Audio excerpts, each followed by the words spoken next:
Aí galera, ó, olha aí, ó. O azulão, bruxo. Já tá cantando até de noite. O manejo aqui é pesado mesmo. Só de ouvir o barulho de torneio ali, ó. O bichinho tá zangado, hein? Vai cantar nos torneios.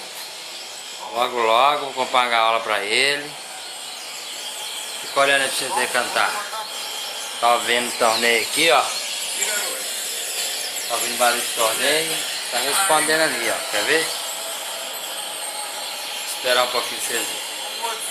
Coloquei no varozão. Vou pegar um preparo. Comprar as comidas boas ali. Aí, ó.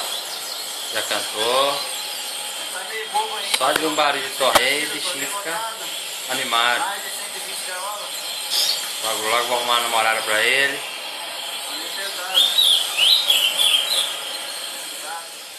Canta mesmo. Agora são 8 horas da noite.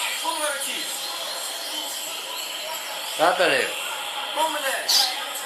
Canta, Bruce. Vamos, moleque, vamos. Vamos, garoto, sai aí, filho.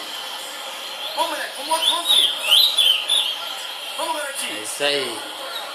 Deixa um like aí, quem curte o azulão. Manejo aqui é pesado. Comprei uma comida aí pra ele também no torneio domingo. Comida muito boa. Viagra. Tô dando nele aí, coloquei um pouquinho só. Já deu uma esquentada boa. Com a alimentação ali muito boa também. Coloquei o ninzinho pra ele ontem, pra ele começar a ambientar com o ninho. Ele é filhotão de 1 ano e pouco. Aí, isso aí, valeu, galera.